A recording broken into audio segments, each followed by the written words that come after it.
नमस्कार, आप देख रहे हैं मारवाड़ का नंबर 1 चैनल झिलको बीएमआर और बात करते हैं चलिए राजस्थान प्रदेश की आज की बड़ी खबरों की।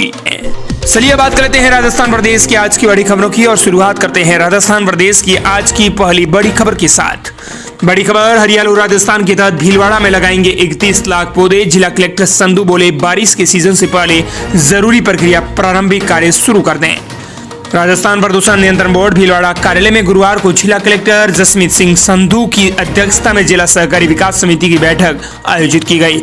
जिला कलेक्टर ने बारिश के मौसम से पहले पौधारोपण के लिए प्रक्रिया और प्रारंभिक कार्य शुरू करने के निर्देश दिए हैं। कलेक्टर ने बताया है कि हरियाणा राजस्थान के तहत भीलवाड़ा जिले के अंदर 31 लाख पौधे लगाने का टारगेट दिया गया है। पौधारोपण ऐसे स्थानों पर किया जाएगा जहाँ उनकी देखभाल भी हो सके। बड़ी खबर जयपुर डेयरी ने दूध खरीदने की बढ़ाई रेट। 825 रुपए प्रति किलोग्राम फैट की दर से होगी खरीद। दूध की कीमत भी बढ़ सकती है। जयपुर जिला दुग्ध उत्पादक सहकारी संघ लिमिटेड यानी जयपुर डेयरी ने दूध से के खरीद मूल्य में इजाफा किया है। दुग्ध उत्पादकों से दूध 825 रुपए प्रति किलोग्राम फैट की दर से खरीदा जाएगा। पिछले 2 माह में दूसरा मौका है जब डेयरी ने दूध के खरीद मूल्य में बढ़ोतरी की है। इससे करीब 1,50,000 रजिस्टर्ड दुग्ध उत्पादकों यानी किसानों को फायदा मिलेगा। वहीं दूसरी तरफ दूध बेचने की कीमत में भी बढ़ावा हो सकता है। जयपुर डेयरी से जारी नई रेट लिस्ट के मुताबिक पशुपालकों से दूध अब 800 रुपए की बजाय 825 रुपए प्रति किलोग्राम फैट की दर से खरीदा जाएगा। बड़ी खबर जयपुर में गिरे ओले, बारिश भी हुई। भीलवाड़ा और जैसलमेर में हुई तेज बारिश, लोगों को गर्मी से मिली सौगात। कल 30 जिलों में आंधी बारिश का अलर्ट। राजस्थान में गुरुवार को एक बार फिर मौसम बदला। इसी दौरान जयपुर, जैसलमेर, भीलवाड़ा और पाली में आंधी के साथ बारिश हुई और कई जगह ओले भी गिरे। इसके अलावा जोधपुर और चित्तौड़गढ़ में भी बादल छाए। इसके कारण तापमान में गिरावट दर्ज की गई है। जयपुर ग्रामीण के सोमो इलाके में तेज आंधी के बाद शाम करीब 7 बजे बारिश हुई। इसी दौरान इटावा भोपजी गांव में भी ओले गिरने की खबर सामने आई है। वहीं आज जयपुर समेत 30 जिलों में आंधी बारिश का अलर्ट आईएमडी यानी मौसम विज्ञान केंद्र ने जारी किया है। जैसलमेर, जोधपुर, गंगानगर, हनुमानगढ़ और झुंझुनू जिले में तेज आंधी चलने और कुछ स्थानों पर बारिश के साथ ओले गिरने की चेतावनी जारी करते हुए ऑरेंज अलर्ट जारी किया है। जबकि शेष सभी जिलों प्रतापगढ़, डूंगरपुर और बांसवाड़ा को छोड़कर जो वागड़ इलाके हैं वहां येलो अलर्ट जारी किया गया है। अगली बड़ी खबर पूर्व मंत्री महेश जोशी ने किया सरेंडर, जेल में बिताएंगे रात। पत्नी के निधन से जुड़े रीति रिवाज निभाने के लिए 9 दिन की मांगी राहत। 900 करोड़ के जल जीवन मिशन घोटाले के मामले में आरोपी पूर्व मंत्री महेश जोशी की अंतरिम जमानत याचिका पर गुरुवार को ईडी कोर्ट में सुनवाई हुई, लेकिन इस पर फैसला शुक्रवार को आएगा। महेश जोशी की ओर से 9 दिन की अंतरिम जमानत मांगी गई है। उधर अंतरिम जमानत की मियाद खत्म होने पर महेश जोशी जयपुर सेंट्रल जेल पहुंचे और सरेंडर कर दिया। उन्हें रात जेल में ही बितानी पड़ेगी। महेश जोशी के वकील दीपक चौहान ने कहा कि जोशी को अपनी पत्नी के निधन से जुड़े रीति रिवाज भी निभाने हैं। इस दुख की घड़ी में बड़ी संख्या में लोग उनके घर पर पहुंच रहे हैं। ऐसे में महेश जोशी का मौजूदा हालात रहना जरूरी है। बड़ी खबर अशोक गहलोत और वसुंधरा राजे वहां सचिन पायलट एक साथ बैठकर करेंगे मीटिंग, मिलकर तय करेंगे नियम। राजस्थान विधानसभा अध्यक्ष वासुदेव देवनानी ने 2025-26 के लिए विभिन्न समितियों का गठन किया है, जिसमें पूर्व मुख्यमंत्री वसुंधरा राजे, अशोक गहलोत और सचिन पायलट को नियम समिति में शामिल किया गया है। ये नेता जो कभी धूर विरोधी थे, अब एक साथ बैठकर विधानसभा के नियमों पर काम करेंगे। राजस्थान विधानसभा के अध्यक्ष वासुदेव देवनानी ने इसकी जानकारी दी। विधानसभा अध्यक्ष की ओर से गठित की गई कमेटियों में सबसे अहम यह है कि पूर्व मुख्यमंत्री वसुंधरा राजे, अशोक गहलोत और पूर्व उप मुख्यमंत्री सचिन पायलट को एक ही समिति में सदस्य बनाया गया है। यानी जो नेता एक दूसरे की धुर विरोधी हैं, वे अब एक ही बैठक में शामिल होकर विधानसभा के नियम तय करेंगे। वसुंधरा राजे भाजपा की वरिष्ठ नेता है और गहलोत कांग्रेस की। वहीं सचिन पायलट और अशोक गहलोत एक दूसरे के धुर विरोधी रह चुके हैं। इसे पूरा देश भी देख चुका है। अब ये एक साथ बैठते हुए नजर आएंगे। बड़ी खबर दुग्ध बूथ संचालकों को फ्री में मिलेगा 5 लाख का बीमा कवर। अजमेर डेयरी ने कमीशन बढ़ाए। अजमेर डेयरी ने गुरुवार से दुग्ध बिक्री कमीशन में 10 पैसे प्रति लीटर की बढ़ोतरी की है। बूथ संचालकों को 5 लाख रुपए तक का बीमा कवर भी दिया गया है।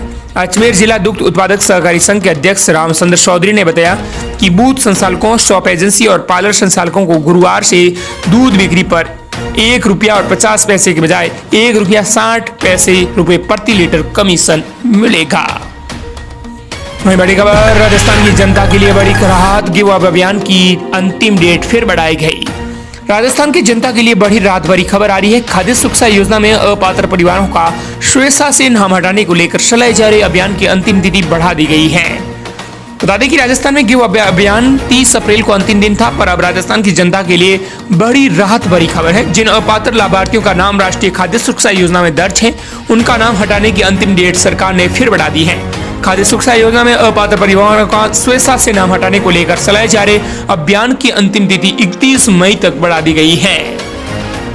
अगली बड़ी खबर राजस्थान में आपको बता दें कि 2 और 3 मई को होने वाली विश्वविद्यालय की सभी परीक्षाएं हुई स्थगित। बीकानेर से बड़ी खबर सामने आई है। यहां महाराजा गंगा सिंह विश्वविद्यालय, जेएनयू सभी विश्वविद्यालयों के अंदर 2 मई को होने वाली सभी परीक्षाओं को स्थगित कर दिया गया है।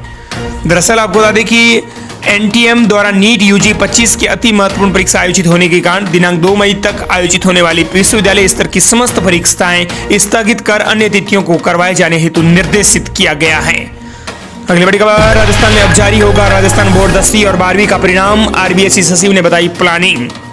दरअसल राजस्थान माध्यमिक शिक्षा बोर्ड यानी आरबीएसई द्वारा 10वीं और 12वीं का एग्जाम रिजल्ट को लेकर बड़ी खबर सामने आई है, जहां मई के आखिरी सप्ताह या जून के पहले हफ्ते में 10वीं और 12वीं का एग्जाम रिजल्ट जारी किया जाएगा। ये जानकारी आरबीएसई के सूत्रों के हवाले से आई है। बताया जा रहा है कि बोर्ड ने मूल्यांकन कार्य लगभग पूरा कर लिया है और परिणाम जारी करने की तैयारियां डिसाइड की जा रही हैं। जल्दी इसके बारे में नोटिफिकेशन जारी करके सभी स्टूडेंट्स को जानकारी दी जाएंगी। अगली बड़ी खबर यूपी, हरियाणा, राजस्थान में अब जातिगत जनगणना होगी तो जाट कहा जाएंगे, ओबीसी या जनरल में। केंद्र सरकार की जातिगत जनगणना कराने की फैसले के बीच बता दें कि ओबीसी आरक्षण की मांग करता रहा जाट समुदाय इस गणना में किस राज्य में कौन सी कैटेगरी में आएगा, इस पर नजर डालते हैं। दरअसल भारत सरकार ने जातिगत जनगणना कराने का फैसला लिया है। अगली जनगणना में जातिगत जनगणना को शामिल किए जाने का फैसला कैबिनेट की बैठक में लिया जा चुका है। यूं तो भारत में हर 10 साल में होने वाली जनगणना 2020 अप्रैल में शुरू होनी थी, लेकिन कोविड महामारी के कारण इसमें देरी हुई, लिहाजा राजनीतिक मामलों की मंत्रिमंडलीय समिति ने इसे अब कराने का अहम निर्णय लिया है। इस जनगणना में देश की आबादी की जातिगत जनगणना की जाएंगी और इसके आंकड़े सबके सामने रखे जाएंगे। इससे लंबे समय के बाद भारत में जातिगत बहुलता की स्थिति साफ होगी। विपक्ष की इसकी पुरजोर मांग कर रहा था। दरअसल राजस्थान में बात करें यहाँ जाटों की तो अनुमानित जनसंख्या 53 लाख से ज्यादा है और यह कुल पॉपुलेशन में से 9 से 10% हिस्सेदारी रखता है। राजस्थान में जाट समुदाय ओबीसी कैटेगरी में आते हैं। साल 1991 में ही उन्हें ओबीसी आरक्षण का लाभ दे दिया था। ओबीसी में सबसे बड़ा तबका जाटों का है। भरतपुर, धौलपुर, नागौर, झुंझुनू, गंगानगर, हनुमानगढ़, बीकानेर, ये आबादी यहाँ जाटों की अच्छी है। यहाँ भी जाट समुदाय की ओर से जातिगत जनगणना की जोरदार वकालत की गई है ताकि असल सामाजिक और आर्थिक स्थिति के आंकड़े सामने आ सके। यह जाट समुदाय एक प्रभावी वोट बैंक होने के साथ ही सियासी गलियारों में भी अच्छी पैठ रखता है। वही बड़ी खबर, सोना 1650 रुपए हुआ सस्ता, दूध 2 रुपए महंगा। दरअसल अक्षय यानी आकातीज तृतीया के बाद लगातार गोल्ड में रेटों के अंदर गिरावट देखने को मिल रही है। सोना 1650 रुपए सस्ता हुआ है। एक्सपर्ट ने गिरावट की चेतावनी दी है। दरअसल सोने में आज India Boolean and jewellers association IBJ के मुताबिक 10 ग्राम 24 कैरेट का सोना दाम है वो 1650 रुपए गिरकर 94,361 रुपए पर आ गया है। अगली बड़ी खबर, सीएम ने मंत्री और विधायक को लूट के लिए खुला नहीं छोड़ा। मंत्री दिलावर बोले डोटासरा ने 1705 करोड़ रुपए का घोटाला किया। महेश जोशी की बात डोटासरा की भी बारी आएंगी। पंचायत और शहरी निकायों के पुनर्गठन को लेकर पक्ष विपक्ष आमने सामने हैं। बुधवार को पूर्व मुख्यमंत्री अशोक गहलोत ने पुनर्गठन में सरकार पर धांधली का आरोप लगाया था, तो इस पर पलटवार करते हुए पंचायती राज मंत्री मदन दिलावर ने कहा कि गहलोत साहब कान खोलकर सुन लें, बीजेपी कांग्रेस की तरह ओसी हरकतें नहीं करती हैं।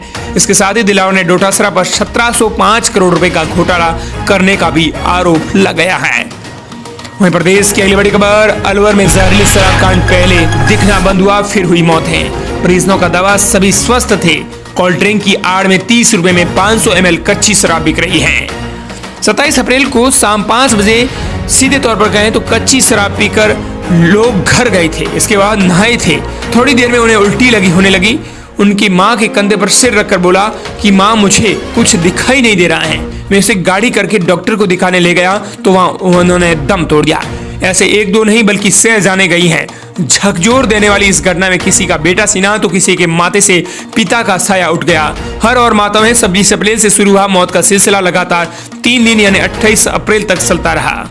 प्रशासन ने जहरीली शराब से मौत की पुष्टि नहीं की है।